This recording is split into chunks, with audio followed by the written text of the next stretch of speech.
Well, here we are. The final leg of our look at Doctor Who, the Pertwee era, and things are going to get really crazy. Not only that, the Doctor, for the first time ever, owns up to a mistake he made a long time ago. First, he crossed paths with the Time Warrior. No, not that Time Warrior. That's better. He gets called into unit to investigate the disappearance of some scientists. And along the way, he meets reporter and future companion Sarah Jane Smith, played by the late, great Elizabeth Sladen. First, she pretends she's her aunt, who's actually a scientist, but she's quickly found out by the Doctor. And just before he leaves to continue his investigation, she ends up sneaking aboard the TARDIS. See, what happened was, these scientists are disappearing right under everyone's nose. So the Doctor cooks up a little scanner to figure things out, and he catches a ghost image of what looks like a knight in an oversized helmet. And the scanner basically leads him to take the TARDIS to the Middle Ages, where, as it turns out, a spherical spaceship has crash-landed on Earth and gotten the attention of a local warlord and his minions, who've been bullying the local noble lord and his people. Turns out the spaceship holds the mysterious big-headed knight, who's actually a space alien known as a Sontaran. Yes, this is the first time we meet the Sontarans. And the pilot of the craft, a warrior known as Lynx, was patrolling the area looking for the Rutons, these electric jellyfish aliens that the Sontarans have been fighting for countless millennia. So long that they've had to use clone soldiers in place of recruiting biological soldiers. And in order to get his craft fixed, he has to use a machine to kidnap technicians and material from the present. Well, the present at the time, which was back in the 70s. But he doesn't have enough energy to project himself for very long. So that's why he needs help. He also bribes the evil warlord with breech-loading cap-lock rifles and explosives that he could use to finally get control of the good noble lord's castle. Luckily, he's able to jerk the simpleton around for quite a while before he's actually got to own up to his promise. Plus, in a fisticuffs fight, Sontarans are actually quite stronger than humans, and could even knock around a Time Lord. So anyway, Sarah and the Doctor end up back in time, and for a while they are in the clutches of the evil warlord. They end up meeting the Sontaran. Eventually they hook up with the good noble lord and try to help him, and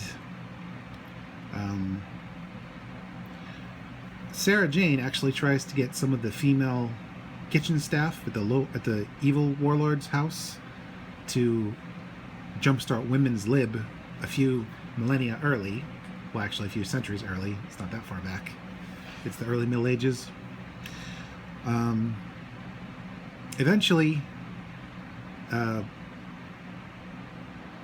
Doctor realizes that if he can get the Sontaran ship to blast off without uncoupling from its station inside the castle, it'll destroy the out-of-time weapons and all the machinery that the Sontaran needs to get his craft going, which would devastate the people if that were to occur.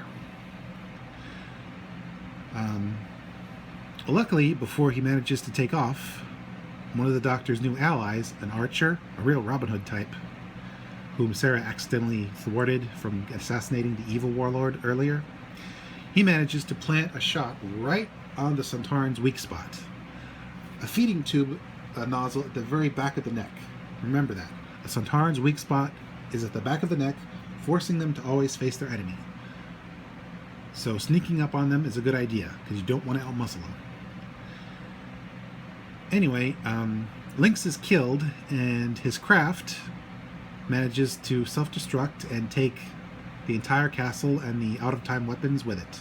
Luckily, the Doctor and Sarah Jane got everyone out safely, and the evil warlord gets arrested, I guess.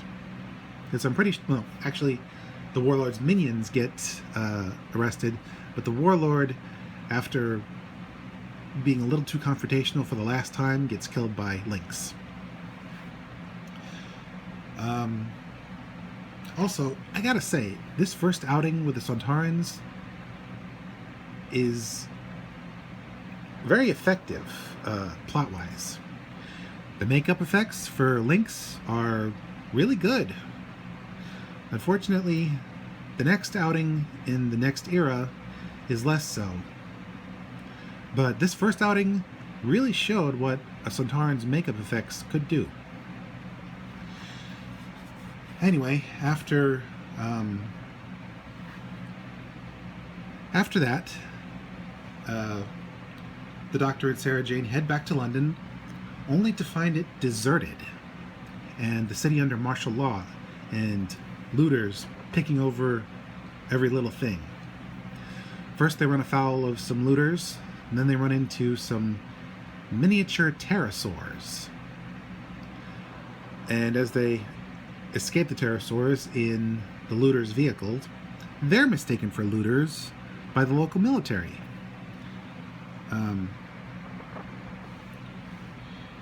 Because, well, they're in a vehicle full of stolen goods.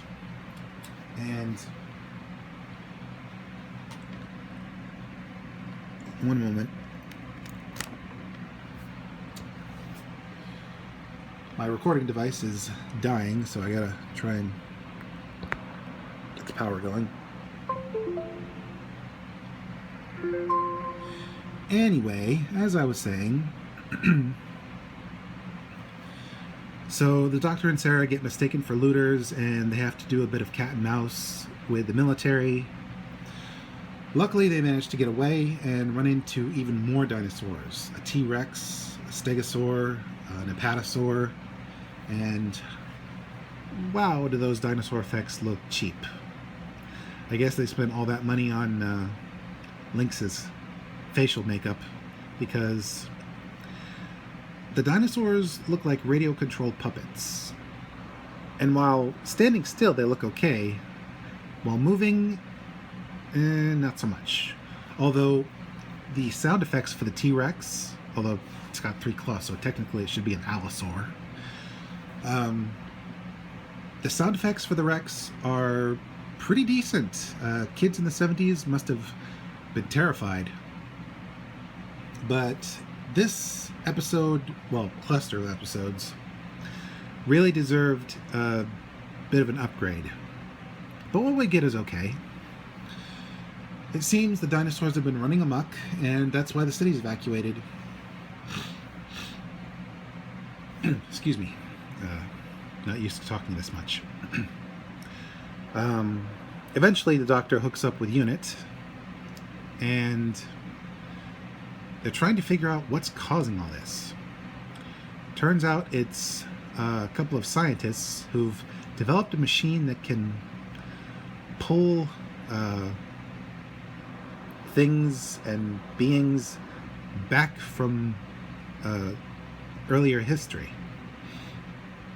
The Doctor and Sarah Jane, while they're evading the looters, actually encounter a peasant from the time of Richard the Lionheart and Prince John. And let's just say the guy is not very cooperative, and it's a good thing he vanishes not long after encountering the Doctor and Sarah. Eventually, the scientists and their machine are tracked down, but Sarah is captured and apparently put on a spaceship bound for a new planet.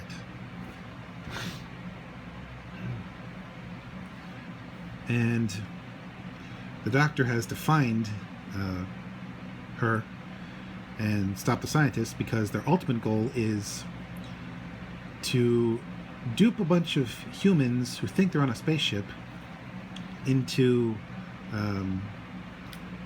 being the only survivors of a cataclysmic time rollback. Basically, they're gonna do as the old song lyrics say and roll back the rock to the dawn of time. In this case, they think they're rolling back time to a golden age when humanity can do a fresh start. But really, they're going to send a bunch of innocent people to a more savage time. And those people are going to die in about 5 minutes. Because they are not prepared. They're a bunch of pseudo-hippies. Luckily, Sarah eventually convinces them that they're not on the spaceship. They're on a soundstage within the protective bubble of the machine, so only what's outside the bubble is going to be affected. Unfortunately, there's a spy in the good guy's midst, and it turns out to be Mike Yates. Yep, Captain Yates is disillusioned with what's been going on, and he believes that turning back time and starting over and basically unmaking countless generations is the only way to set things right. I mean, yeah, the pollution and the civil unrest that have occurred even up to that point in the 70s was pretty bad, but it's not unfixable. Even now, things are better than they were back in 71. And this time experiment would do away with all of that. Anyway, the Doctor manages to figure out where the scientists are based and stop them from turning back time, because when the bad guys throw the switch, his Time Lord physiology manages to muscle through the manipulation, because people in close proximity actually freeze when time is manipulated. But not the Doctor. He manages to stop the machine, reverse the polarity, reverse the polarity. I can't talk today. And when the scientists try again after muscling free of the good guy's grip, only they and their precious machine are transported back, and they probably get eaten by a T-Rex. After that, Sarah and the Doctor realize they deserve a vacation, so they decide to go to a paradise planet and end up on a desolate wasteland populated by Mongoloids who worship a sentient city and ultimately get besieged by Daleks. Yes, the Daleks are back, and they, the Doctor, Sarah, and an Earth expedition looking for a rare mineral that could help wipe out a plague that's threatening multiple planets, end up on a planet where energy is being drained from all machinery, including the TARDIS. Basically, the TARDIS is dead in space. The Doctor and Sarah run afoul of the locals, who are sort of primitives who worship this sapient city that wiped out their ancestors. And they're also fighting a faction who don't believe the city is some sort of deity and want to stop it. But the Daleks ultimately put the kibosh on all of that, because when they try to exterminate the first beings they see who are not Daleks, the Doctor, Sarah, and a few of the Earth expedition scientists, they find the weapons are inoperable. But because they're not fully mechanical, they manage to maintain their mobility. They just can't shoot anyone. And thankfully, none of them try to crush the skulls of the humans or the Doctor with their plunger appendages, because that would have been nasty. Too nasty for 71. Or 73. No, this one takes place in 74. Sorry. Ultimately, the Daleks still managed to gain control of the situation and form an, air quotes, alliance with the humans and the local inhabitants to mine the mineral and figure out a way to restore power by deactivating the sapient city. Also, they work to replace their inoperable weapons with something a little more effective.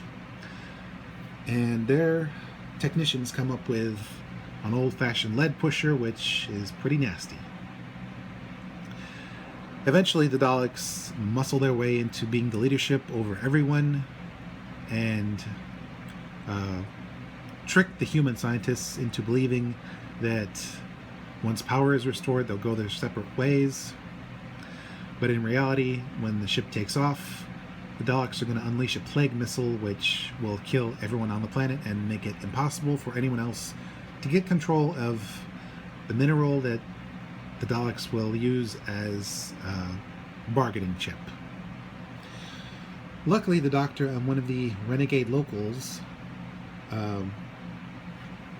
while on their way to take out the city, they warn the humans that the Daleks are going to unleash the missile and that they have to disable the ship before power is restored, so that when power is restored, they can take off in their ship, the humans that is, and get the mineral to the necessary people in order to save countless lives. Meanwhile, the Doctor and one of the locals have to pass a series of tests, including not shooting one another, tracing a hedge maze type pattern on the wall, and having their brains scrambled by listening to reality TV. Now that one I'm just kidding. But yeah, they have to survive having their brains scrambled, and they have to pass a bunch of barriers. That's basically an intelligence test in order to get to the control room. Meanwhile, the Daleks have set up explosives on the beacon at the top of the city, and eventually they manage to blow it up. Meanwhile, the Daleks inside, they basically serve no function. They just follow the Doctor and the local, and then they leave when the Doctor and the local leave as well. And the city falls apart in a pretty decent melting effect. I would say that must have taken a lot of time and effort to set up. Ultimately, power is restored to both the human and Dalek spaceships. The Daleks the whole time had to contend with this appendage that was labeled as a root but looked more like the tentacle thing from the original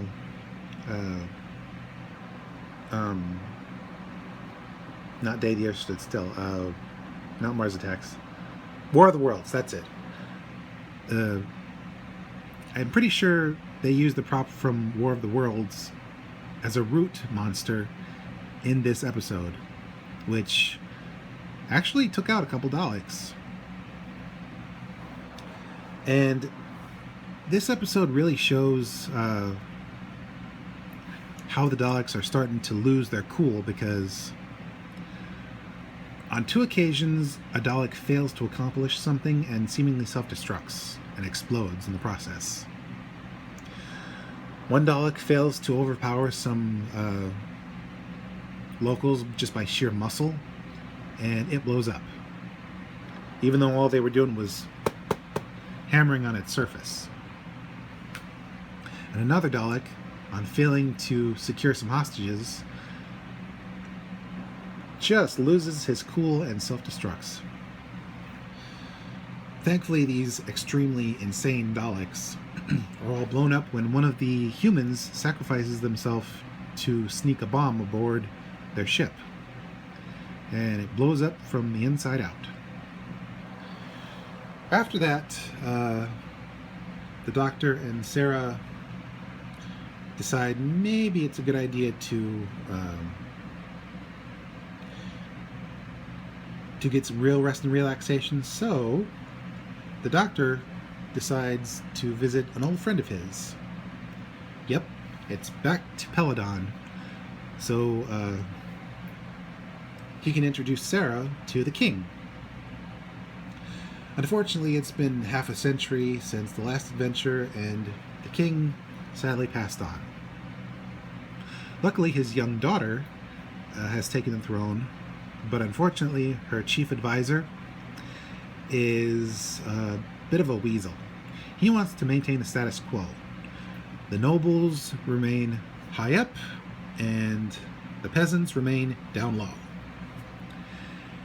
And it's not helped that the alliance with the Earth Federation is not going very well.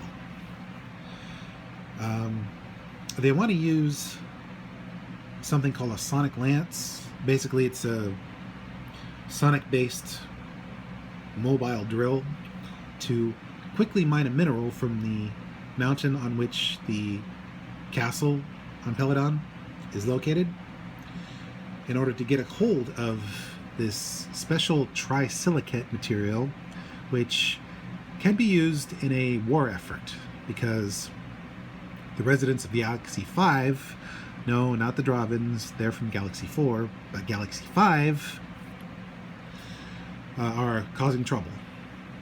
Unfortunately, an entity which looks like the Peladon's chief deity, that man-bear-pig looking thing, and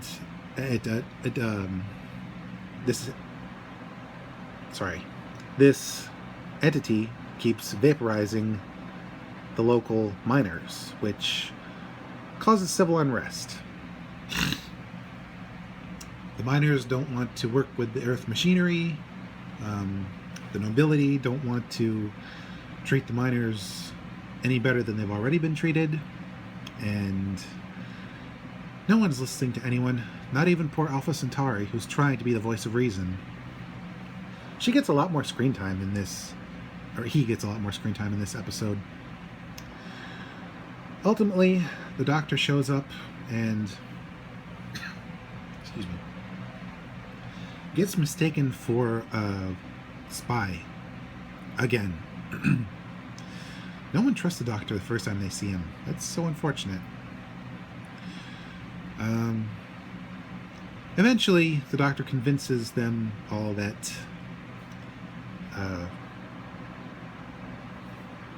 they're on the level. But things get exacerbated when security forces from the Earth Federation are called by Centauri, thinking they could calm the situation. But unfortunately, the security forces are ice warriors. Yeah. And not only that, but the leader of this particular squad actually has machinations to bring back the battle days of war and conquest, like the ice warriors that the second Doctor worked with, or had to work against. And as it turns out, the human who's responsible for the Sonic Lance, he's working with the Ice Warriors. He wants to dominate the world, of course. And he's been using a matter transporter combined with a heat ray to project a statue of the Peladon's deity around the cavern and heat blasting the miners, causing similar unrest. Luckily, the Doctor teams up with the miners and the Queen, and eventually the Chief Advisor, to thwart the renegade ice warriors and the renegade human. But there are casualties. Lots of miners get killed, lots of guards get killed, the Queen's champion gets killed, the Chief Advisor gets killed, and even the living man-bear-pig creature that the Doctor had befriended in the previous adventure, he gets killed protecting the Queen from the renegade human, who also gets killed in the process by man-bear-pig. I'm calling him that because I don't remember the name of the creature. And he just looks like a man-bear-pig. Thankfully, the Earth Federation and the residents of Peladon get their heads on straight and call a truce. And the head miner, who kept cooler heads from being shouted down in the rebellion, gets made Chief Advisor to the Queen, who realizes that she's not just a figurehead. She's meant to lead the people, and lead the people she does. So after having saved Peladon again, the Doctor, and this time Sarah Jane, move on to their next adventure. Unfortunately, it's now that the Doctor's mistake comes back to bite him in the backside. Because now he has to deal with the planet of the spiders. No. Oh, come on. That's better. It seems the blue crystal he took from Metabilis 3 turns out is a lot more dangerous than he thought. It was in the care of Miss Jo from the previous season, but schlepping it around the Amazon made it difficult to find the fungus that she and her husband wanted. So she sent it back to the Doctor, who at the time is doing experiments with clairvoyance and psychokinesis, and meets a human who has these special abilities. Unfortunately, when he touches the crystal, he sees spiders and dies. Yeah, way to go, Doc. Ultimately, the Doctor and company are led by Mike Yates, of all people, to a group of guys working with a guru in the art of meditation and thought focus. But they're using their abilities for evil. They try to contact a being which can grant them power, and it turns out to be this spider the size of a dinner plate. Now, there are spiders that are very large on Earth, but this particular spider is a bit bigger, like 1 or 2 sizes bigger, and it can talk and shoot lightning a la Palpatine. And when it latches on to a human in order to bond with them, I should say, it vanishes, becomes invisible.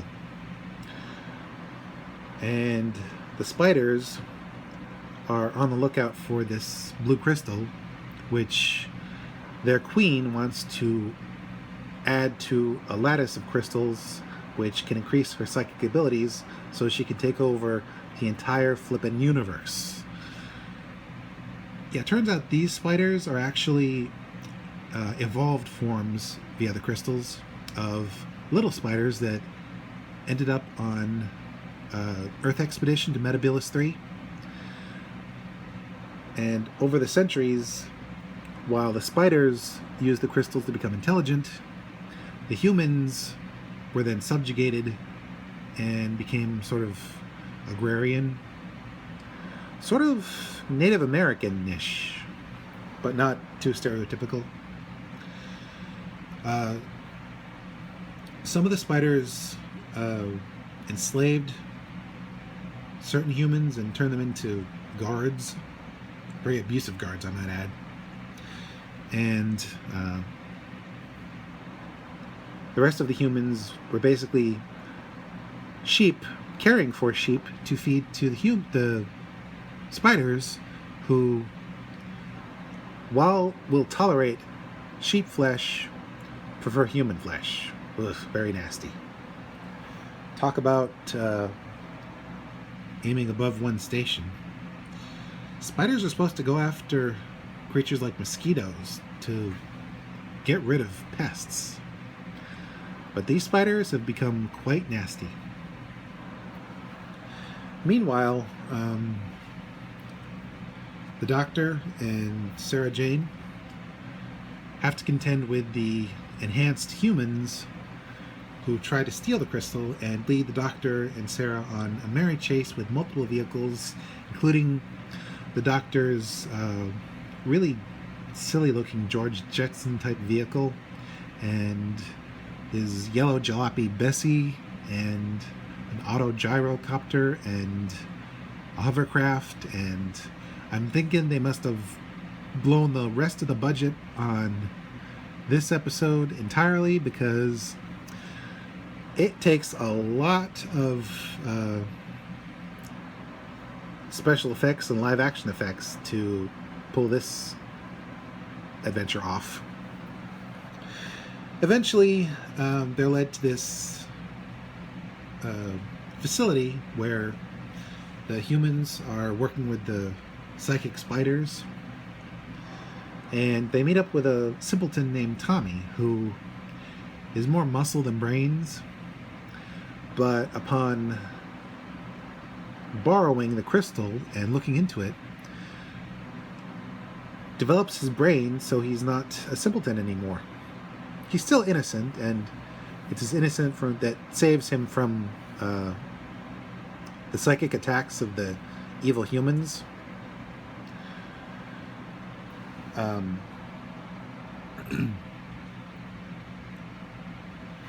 But eventually the adventure moves back to Metabilis 3, where the Doctor meets up with the Spider Queen, who actually squicks him out a bit.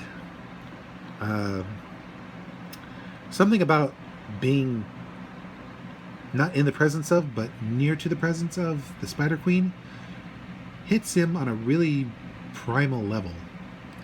And it doesn't help the fact that the presence of so many crystals in one spot is caustic to anyone but the Spider Queen.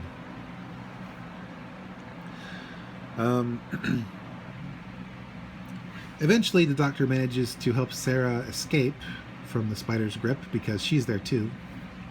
She got transported to the planet by mistake. And while at the facility for the psychics, the Doctor meets up with none other than one of his old teachers, a guru, if you could call him that, from back in his youth on Gallifrey. Turns out he regenerated and became a monk that spent time in Tibet trying to help people.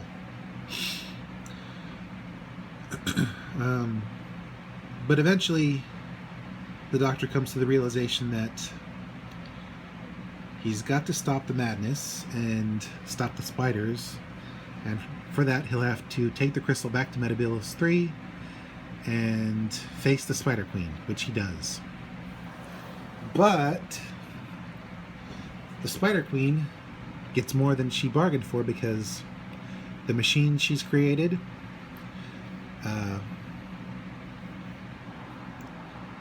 it causes a feedback loop which destroys her.